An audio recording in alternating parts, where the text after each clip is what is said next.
Attention, please. The show starts in 10,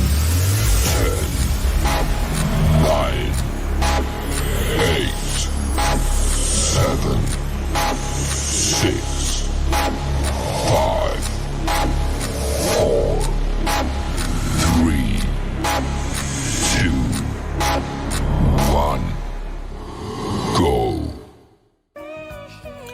You are now listening to Renewed Mind Revolution podcast with your host, Michelle Cook Hall. Please begin to take that good deep breath as we begin to refresh, recharge, and reset.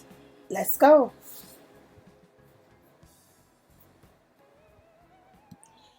Welcome to Renewed Mind Revolution podcast with your host, Michelle Cook Hall. Listen, it is an awesome day. It is a great day, and I'm so glad to be able to share this day with you. Listen, today we're going to talk about a very sensitive topic. It is sensitive to myself because unfortunately I've had a lot of experience in this particular topic, but I feel that it is necessary.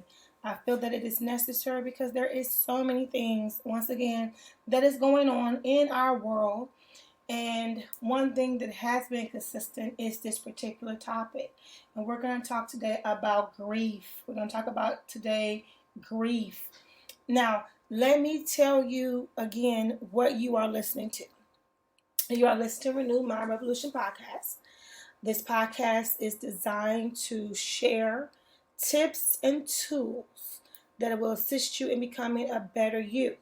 On this podcast, we believe that regardless of where you are in your life, regardless of the mistakes that you have made, regardless of how many times you have made these mistakes, that you can always start all over again. This podcast is here to remind you that we are everyday people who are striving to be the best that we can be, to live our life that is filled with purpose, goals, and dreams. But most importantly, what we're attempting to do while we're walking this journey is hit the target of our purpose, our dreams, and our goals. You don't want to live a life where you are just tossing around, going here and fro, right, back and forth, without some type of purpose, dream, or goal. We don't believe in wasting time. We believe in making the most of our time in this life. We know that there are moments that we are stuck in a place too long that was designed for us to pass through.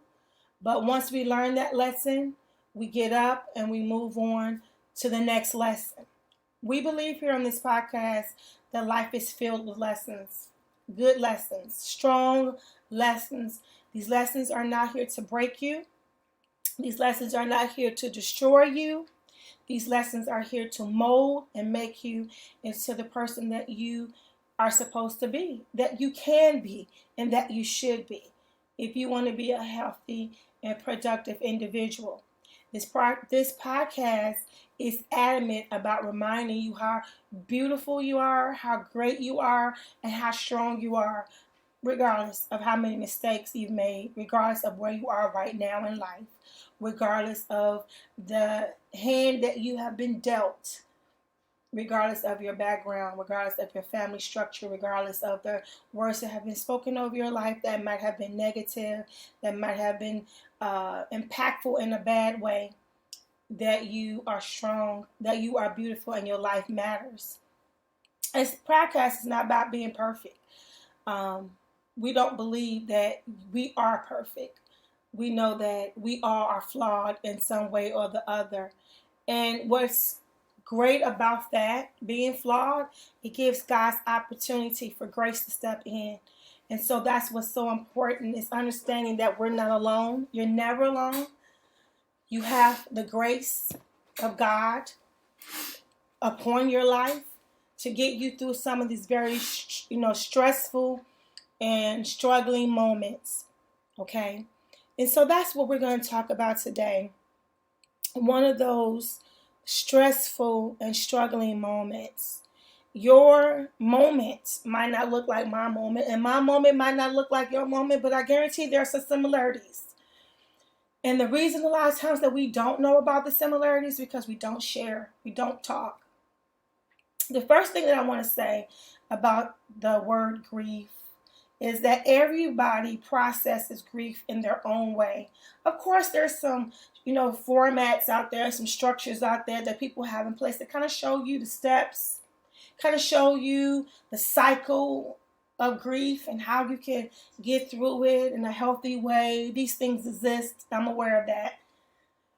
But the reality and the truth is we all will handle and approach grief different. As much as I would love to share with you, the many facets of grief, I don't have the time. I will never be able to get through it. But what I do want to do today is share with you some helpful tools, some helpful tips that I feel like can help you. I want to share with you some moments of transparency.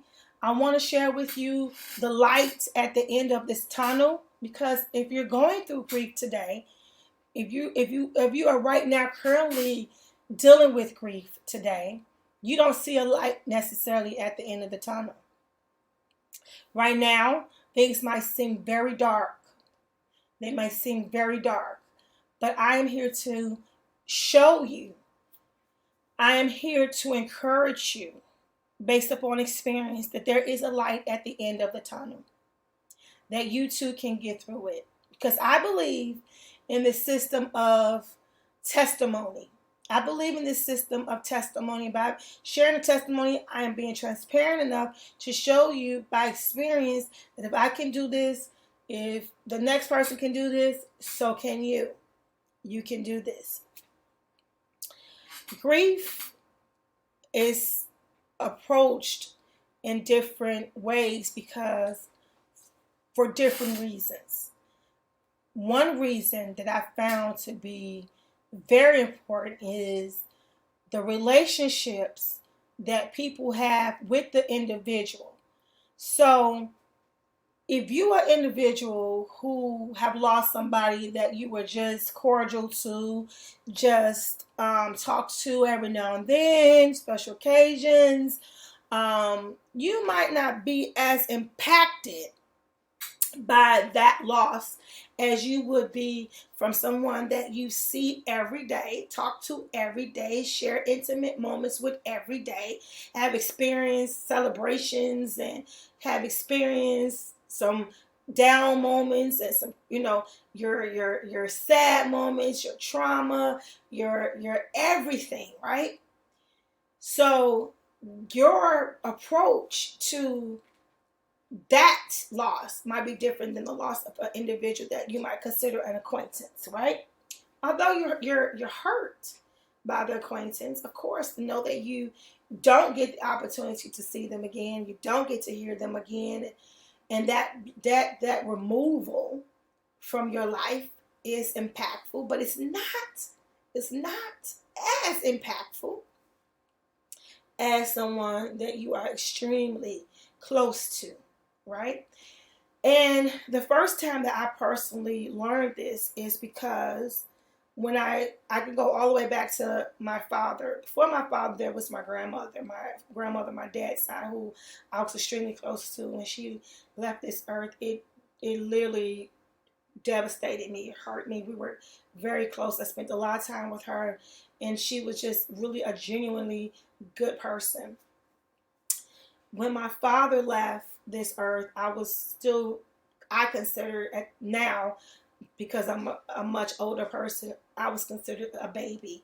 I was at the age of 22. So I was just stepping into the world of independence. I had just graduated college. I had just got married, and I had just had my first child. First child was a newborn when my father died. My baby was born in December. My father died in February.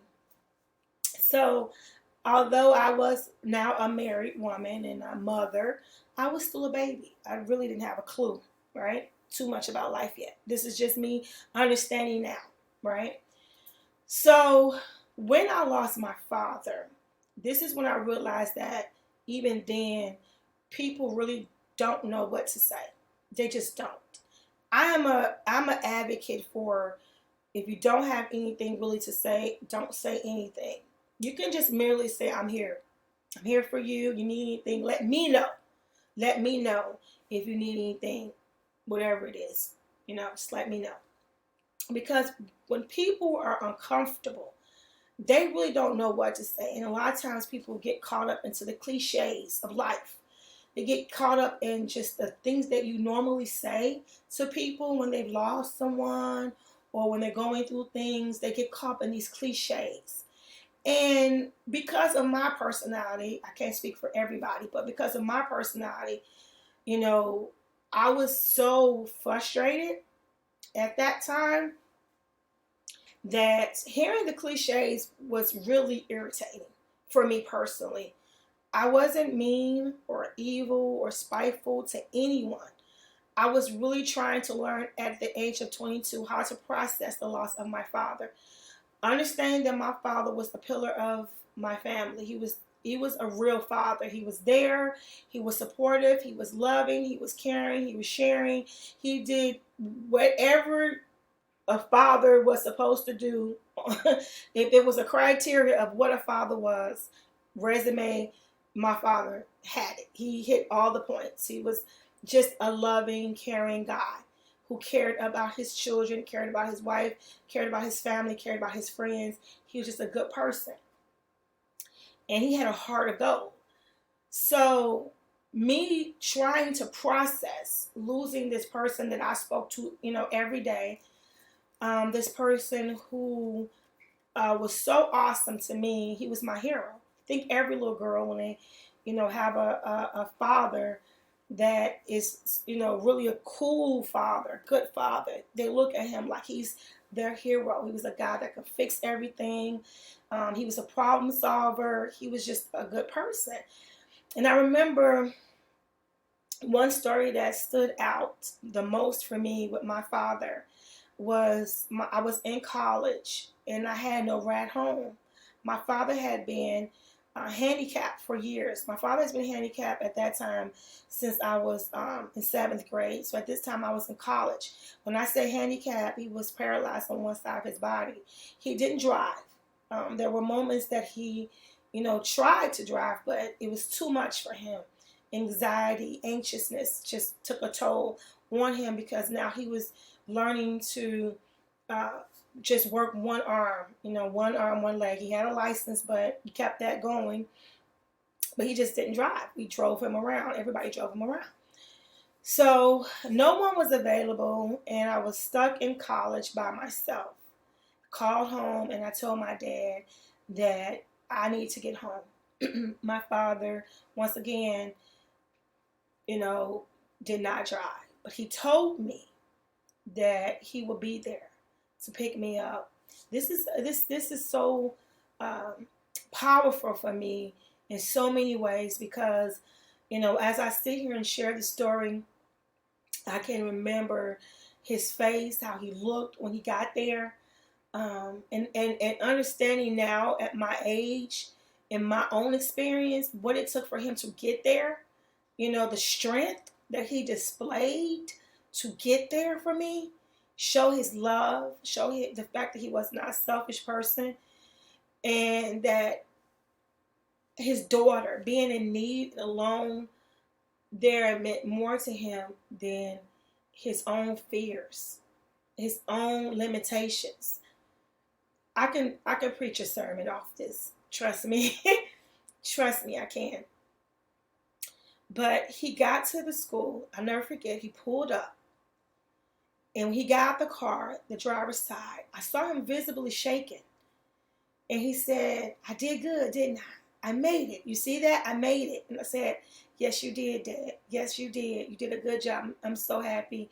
He said, now you drive. He said, now you drive. You drive. And I got into the driver's side. And I drove us back home. But, he was so proud of himself. He was so excited because for that one moment, he pushed aside every fear that he had about driving that distance from our house to my school to get me. He pushed aside. He allowed God and grace to get him to me. That's the kind of person that my father was, a guy that every morning growing up as a kid, when I would say, he would work nights and I would say, bring me something home from work. He did it. He would leave me every morning. He left a gift on the table. When I wake up to get ready for school, there was a gift on the table every morning because he kept his word that if he said, I was going to get you something, he was going to get me something. It was the best. He was the best. So when I lost him at the age of 22, I did not know how to process that. I did not know who I was because I identified myself with those who I love. And that's just a fact. And I learned that later on in life that was something that I definitely did. I identified myself with those who I love. I was important because I was my father's daughter. He called me baby girl. Everybody who knew us knew that. And so I identified myself with him. And he made me feel special. He made me feel loved. And he made me strong. He reminded me how I can do anything. He reminded me all the time of how smart and intelligent I was. He trusted me with things that proved to me that he believed that I was intelligent and smart and strong. He never underestimated me. He always encouraged me and empowered me to believe that I was special. And I think fathers are very good at that with little girls, reminding them of how special they are, reminding them of how they shouldn't take nonsense. They set the example of what a woman, a little girl should expect as a woman from a man.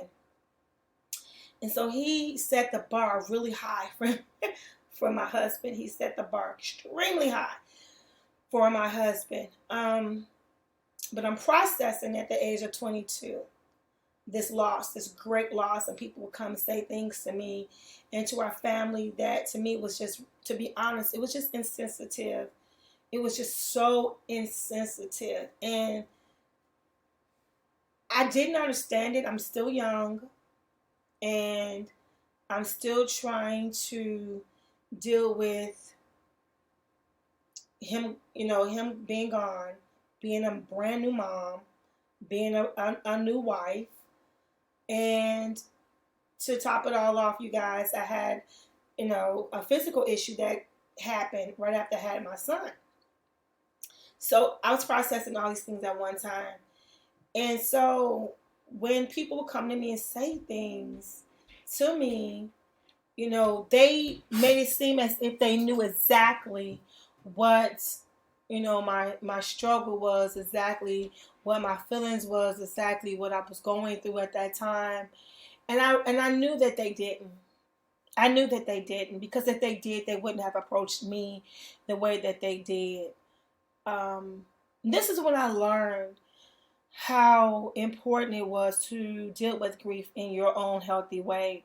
People were telling me, to be strong, put on a smile, pretend as if I wasn't hurt, go through this whole charade of being unbothered, and to express my feelings at that time was as if I was showing weakness, or I was showing as if I wasn't, a Christian somehow, or I don't know what people were thinking. But just the words that was being said to me, the way that I was being pushed to behave and act for those who were looking, around, was ridiculous. It was absolutely, positively ridiculous. And I say that now with confidence. I say that with confidence. It was ridiculous. I say that unashamed, and I say that unapologetic. I'm at the point in my life to know better. And I want to make sure that, no one else, is forced to behave in a way that crushes and smothers your own feelings, your own emotions, and your own pain. If you push and try to suffocate your pain and your anguish during a moment of grief, it's going to come out in another way and explode. I always tell you guys that suppressing your feelings and suppressing things that bother you is just going to spill over in another way. It's not healthy. And I've seen it. I've seen people who suppress, grief and emotions and feelings. And then you're like, why are they acting like that, in another area of their life? Like, what is wrong with them or whatever? It's because they have not allowed themselves to grieve, in the way that's best for them. They have put on this, this farce, and it's not healthy. So we all have to learn to process grief in the way that is best for ourselves individually. Of course, you're going to reach out and seek sources that you need to seek to help you. But in the end, it's up to you to realize what best worked for you. Now, by the time I lost my sister, it was a whole, different story. I had learned the hard way about what happens when you suppress and put on a farce for people when it comes to grief. So when it came to my sister, which was extremely painful, you guys have heard enough of that, I'm sure. Words can't express the pain and the heartbroken feeling that I literally have. And let me say this. When people tell you that they are heartbroken from grief, when they tell you my heart hurts, it's a physical thing. Like literally, not just metaphorically, but literally, I felt my heart hurt. My heart felt like it was literally breaking. Like, I can see how people have had heart attacks after, losing someone, because my heart was tied to my sister. We were so close and connected that when she left, my physical heart was feeling as if it was breaking. It was physically feeling like it was breaking. And so I knew from the jump, right? I knew from the very beginning that I had to approach her different, her loss different. And I think I shared this before with you guys, but I had this very special person who decided at that time, the same day, same moment that I found out my sister had passed. You're surrounded by all these people who are talking and chit-chatting and, trying to see what happened and start, sharing memories. This is what, we do. And at that particular moment, let me say, honestly, I wasn't ready to hear any of it. I didn't want to be around people. I didn't care about the gatherings. I didn't want them. I didn't want to share my feelings at that time. I didn't want to talk about what just happened to her. I didn't want to be around, anybody, family, friends. It wasn't personal. It was me. This is why I'm telling you it's an individual thing. It was me. What worked for those around me at that time, they needed that. They loved it. It meant something to them to have all that support of everybody being around and talking and sharing and being there for them. For me, I couldn't. I didn't want it. I was angry about that. I had not had a moment to process her being gone, like within a couple of hours before we were like swamped with people. And so I didn't know how to handle that. And I knew that I was not going to put on the farce that I put on for my father. And so this very special woman decided to call me. why I had literally separated myself from everybody. And she called me and she said, I don't care what anyone tells you. She said, I want you to grieve. I want you to grieve. And I remember saying to her, thank you.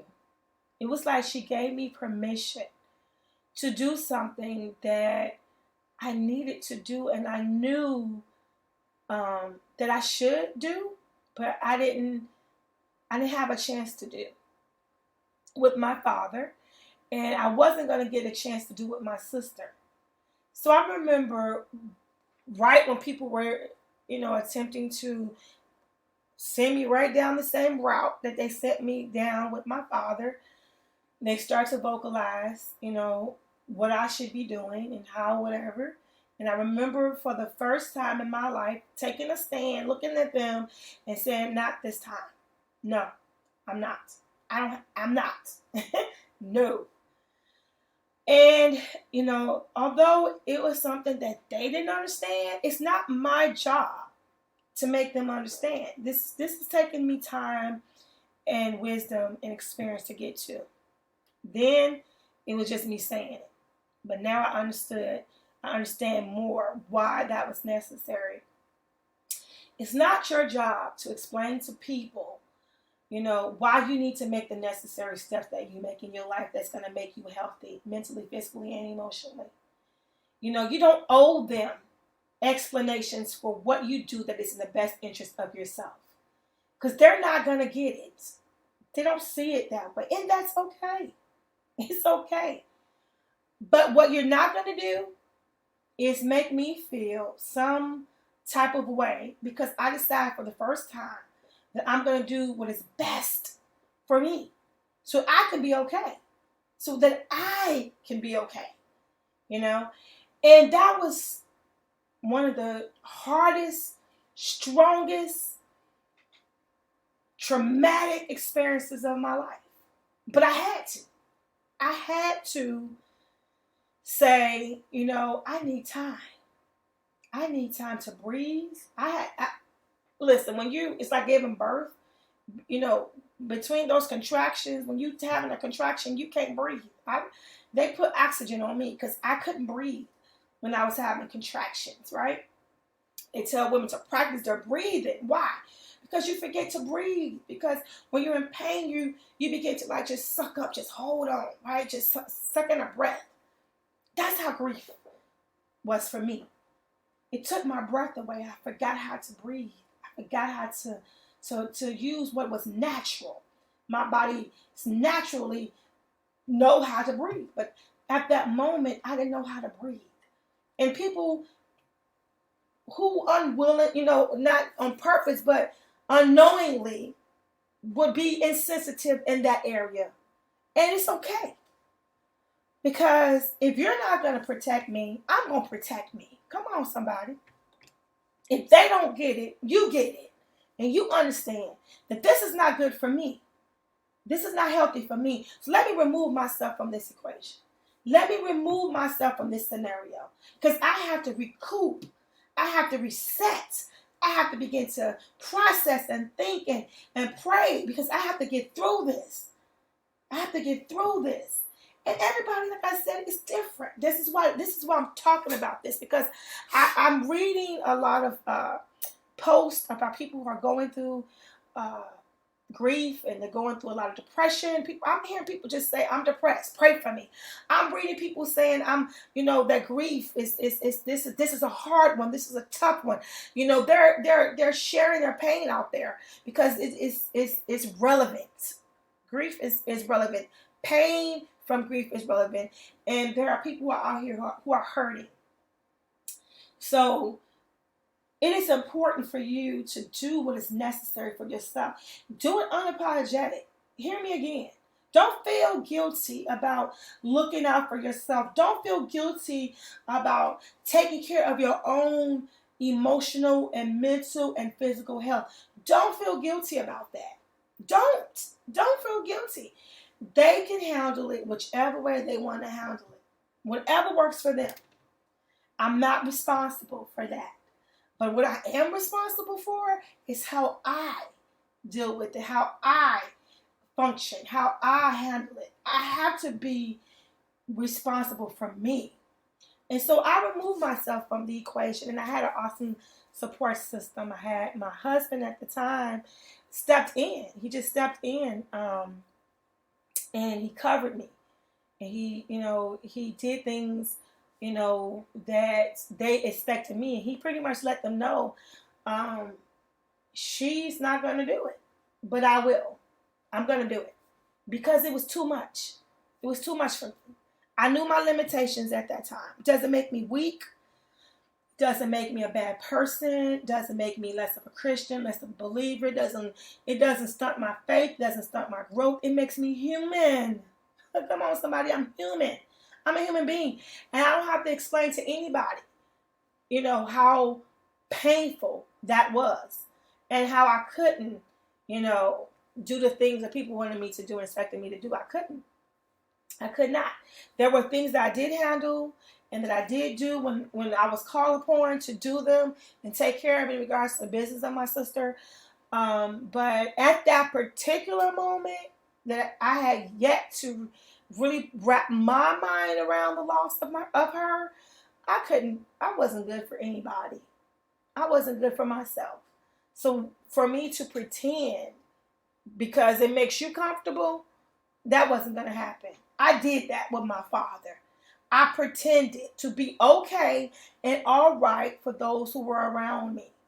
And it didn't work out very good for me in the end. I went through a whole lot to get to a healthy place. And I promised myself that if I ever had to go through that again, I would never have put myself through that again that way. I promised myself that I wouldn't. And it's important that you do that. It's important that you are honest with yourself. It's important that you are honest with yourself. And you give yourself whatever you need. Give yourself whatever you need. The breaks, the fresh air, the walks, the whatever you need to get to your healthy place. So from that time, moving forward, I had shared a lot, with my family. My kids were awesome during that time. They covered me like little hawks. It was so cute because they saw how painful that was for me. And it was painful for my children. They were extremely close to my sister as well. But over the years, I learned a lot about grief and how to process it in a healthy way for yourself individually. It's like an individual package deal. Like everybody is not the same. It's uniquely your own package deal. And I used to feel guilty. This is why I'm emphasizing this, because I used to feel guilty thinking that maybe I wasn't, strong enough. Maybe I was, too weak and too vulnerable or too whatever the way that I dealt with it. But now, over the years, I realized that I had to learn how to deal with this on my own terms and in my own way, because I'm a unique case. You are a unique case, and so whatever works for you, you have to do that in a healthy way, though. I'm not talking about, unhealthy practices, but I mean in a healthy way. So I've spent a lot of time in prayer and in meditation and just talking it out. I researched a lot on different steps and methods and found what was good for me and what worked for me, and being honest about how I was really feeling. I think we sometimes make a mistake of sharing what we think that is appropriate, what's acceptable to feel and to behave. It's you don't want to say this because it makes you seem as if you are, angry or mad. But the truth of the fact of the matter for me was I was very angry. I was very upset. I was very frustrated with the loss of my sister because I wanted her here. And I felt that she deserved to be here. That was just a fact. I'm not apologizing for that because it's just the truth. I felt like she was a sweetheart who did everything for everybody, and her body failed her. And that broke my heart because I knew she had all these plans for life for herself and she wanted it and I felt like she deserved it. And so that was something that I had to process. I had to come through that of not being angry anymore, not being mad anymore, not being frustrated. There are moments still that I, will experience something really great or really sad in life and go, man, I wish she was here. It's unfortunate that I don't have my best friend here, my partner here in life. She was my friend. She was somebody that I shared everything with, and it just seems like, we talked about what would be like, one of us was gone or whatever, and how heartbreaking that would be. And I told her many times how much it would devastate me and it would hurt me, and I was afraid for her, and to actually having to experience that, it was hard. It was so hard, but I stopped apologizing for my feelings. I stopped apologizing for me being angry or me being hurt because those were my feelings and they were relevant. They were relevant and it mattered. It mattered. And if nobody else understood it, it doesn't matter. It doesn't. But this was my truth. You have to live your truth. So if you've lost someone, it's okay to have your truth. It's okay to say, hey, I'm hurt. This seems so unfair. It's okay to say that because it does for you. It does, it does. There are people who are walking the earth who are cruel and evil and malicious and spiteful, and they don't care about anybody, right? And they're walking the earth, just not a care in the world, killing people, doing whatever they want to do. They don't care, right? And then you'll find someone who is a good person, a sweetheart, and they was just family oriented, did everything they could do, was right, and they lose their life prematurely, and it just breaks your heart. You see babies that are being, killed or hurt or dying, cancer and all this, and then you see somebody who is reckless and don't care about life and all this, and you see that this baby passes and this person lives, and sometimes it just seems like that's hard, right? But it's okay to be honest. It doesn't make you a bad person because you say it seems hard. We know people who have lost family members in one swoop, like a car accident or a fire in a house or something, take the whole family out. And then you have somebody who don't even want their family. They don't want their kids, and they're abusing them or they're neglecting them or they're mistreating them. And you think to yourself, oh my God, that just seems unfair, right? But it's your truth. It's what you feel. And it's okay to express this is how you feel, and you move on. You move on. A lot of times we can't move on because we're not being honest with ourselves and we're not being honest with the people around us. I had no problem telling people, later on that this hurt me and this broke my heart and that it devastated me. And I was angry and I was mad. And even when I would go into prayer, I had no problem, sharing with God that this hurts. This really hurts. But I know the one who can take away this burden. I knew the one who can take away this pain and can help me get to a place that was healthy again. And that was God. So I would take my things, my concerns, my problems to him in prayer. And it helped me so much. It helped me so much. But that was my process. And then, as I begin to wrap this podcast up, before my brother, because for those of you know, it's like 4 siblings, but, including myself, but now it's just me and my brother left, my oldest brother, because then we lost my younger brother. He was older than me, but he was, younger to my other brother. And, by the time I got to him, it's still the shock factor that you had to deal with, right? It's the shock factor.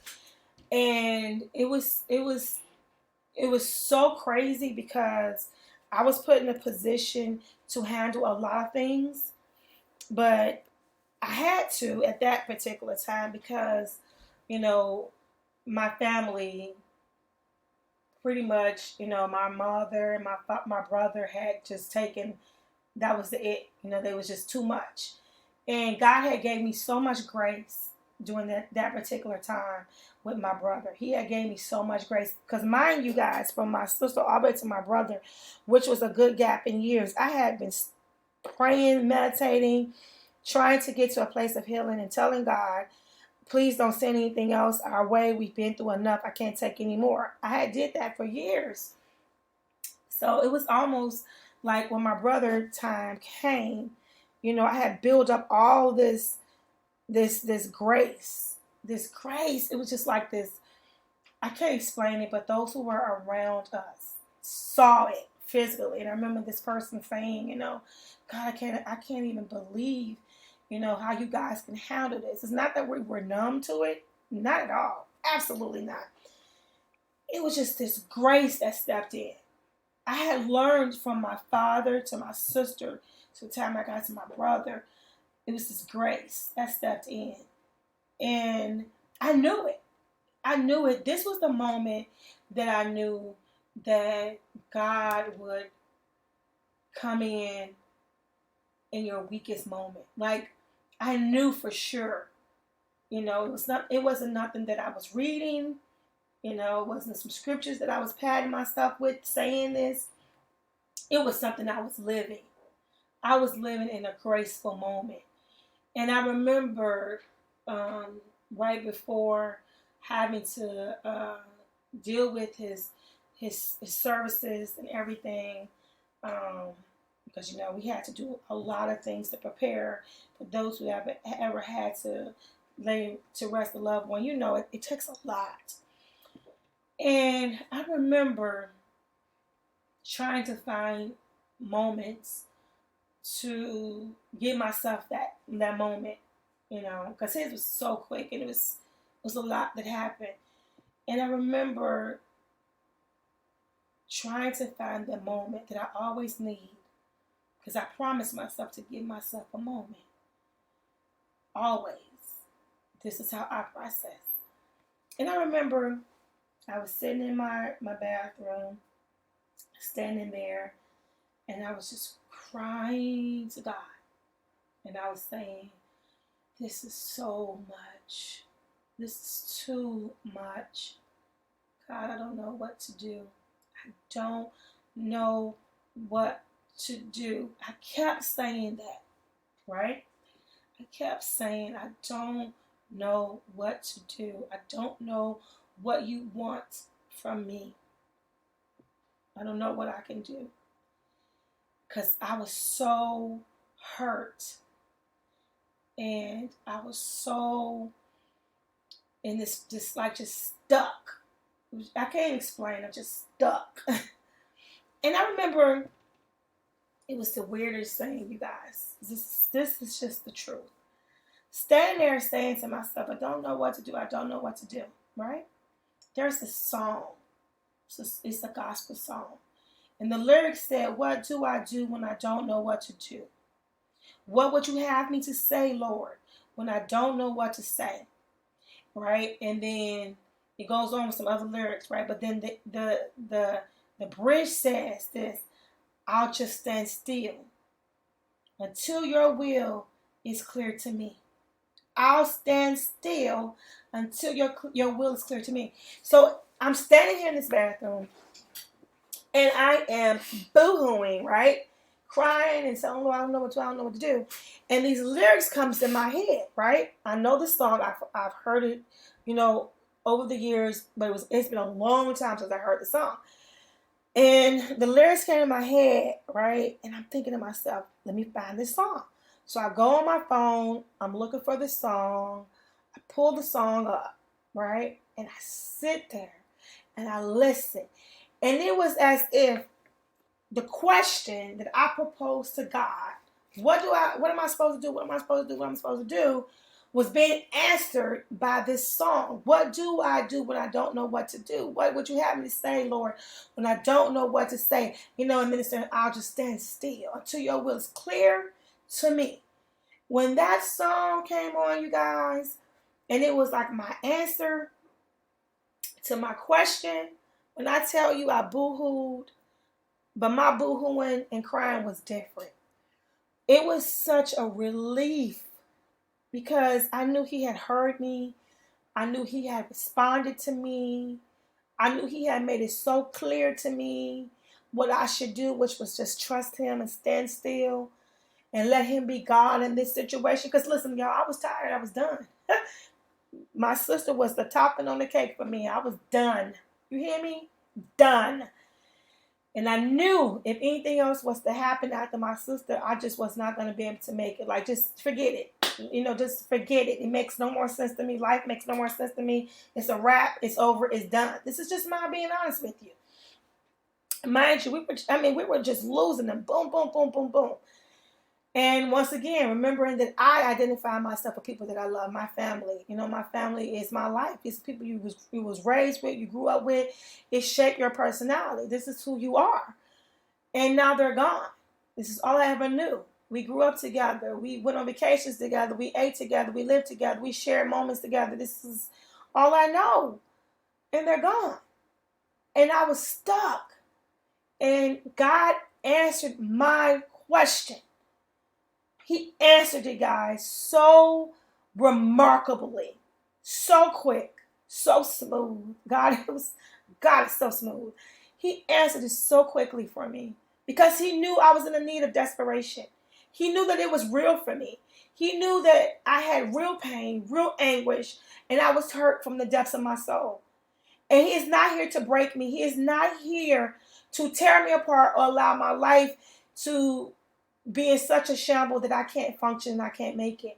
But he's here to give me direction and to mold me and make me into the better person, the stronger person, the person that he has designed me to be. And he took that moment from me, the moment that I felt like this was it. I don't know what you want me to do. What do you want me to do?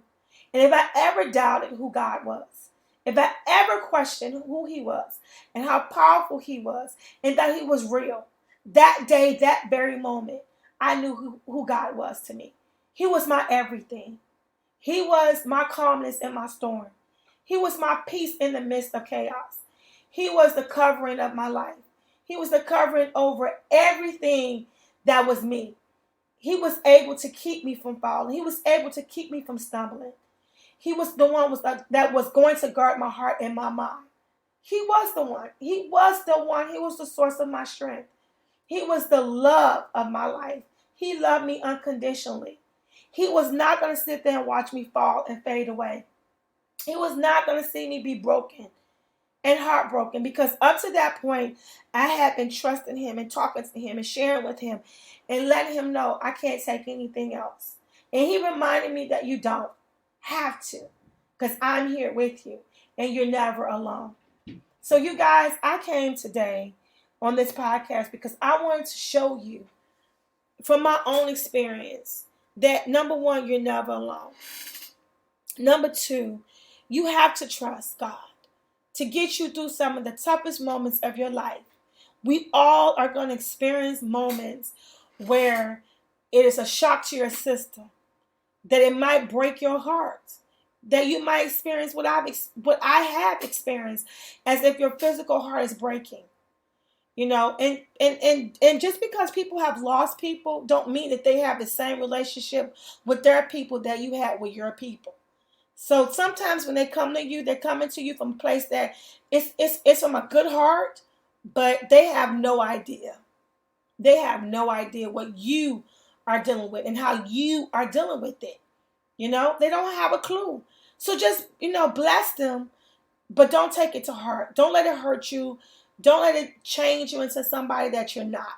Just, listen to them and just bless their hearts and go on and move on and deal with your pain, your grief, your situation the way that is best for you in a healthy way. If you have to, reach out to someone, to speak about it, then do it. I always say that. I'm an advocate for people reaching out to get to the resources that they need to become a better person. I am totally against people taking up unhealthy practices to deal with grief or to deal with pain, to deal with depression or anxiety. Please don't pick up any unhealthy habits. Drugs and alcohol, those type of things only mask for a little while, but in return, they create new problems. And for those who are dealing with, depression and grief and anxiety, you have enough. Excuse me. So why would you add on to your problems and your pain by creating, more problems and more pain? Don't do it to yourself. Don't pick up any type of unhealthy habits. Learn to process what you're going through in a positive way. You deserve to be happy. You deserve to be healthy. You don't have to explain to people, why you are still hurt. People will get mad at you, because you're hurt. It's like, why are they still upset about that? Why are they still dealing with that? Whatever your issue is, you don't have to explain that. Process it the way that you have to process it. And give yourself the time to heal. And unfortunately, there are people who create chaos and create your pain, and then they try to monitor you and tell you how you should process it and how long you should deal with it. You caused my pain, but then you're telling me how I'm, you're still mad about that. You're still, dealing with that. Well, yes, I am. So don't let people do you like that, okay? Don't let them tell you how you should process your pain. Listen, it has been really an awesome time sharing with you guys today. I hope and pray that you have gotten something out of our message on today. I want you to take some time today and just process what you heard. Make the best decision for yourself. I want you taking a good deep breath. Recoup, reset, and begin to move forward. Listen, go in and look at Amazon.com and Barnes & Noble. Check out the books, Faith versus Fear, Breaking Family Ties. Please go and support that. And consider supporting this podcast. I would love to have your support, and I would love to receive your feedback. You also can connect with me on social media. We on the platforms of Facebook, Instagram, Twitter. I am on these platforms to share the same message. Also, you can check out my website at www.michellechhall.com. Once again, it's www.michellechhall.com. It has been my honor and my pleasure to be able to share with you guys today. Remember to share this podcast with someone else. Please click the share button. Share it on your Facebook. Share on your Instagram. Share. Share this message with someone that you know that is dealing with grief, okay? It's a very sensitive topic for people. I don't mind sharing at all, you guys, because I know when I'm helping you, I'm helping myself in the process. And then you go on and you help somebody else. This is how we begin to heal. This is how we are a community. Communities help each other. I love you guys so very much. Most importantly, God loves you more. I want you to not take for granted your day, but take advantage of your day. Hear me again. Don't take for granted your day, but take advantage of your day. Get up and do something good for yourself. Remember to take one moment and one day at a time. Don't be so hard on yourself. Breathe and breathe it out. God bless you guys. I love you, but most importantly, God loves you more. Have an outstanding day. God bless.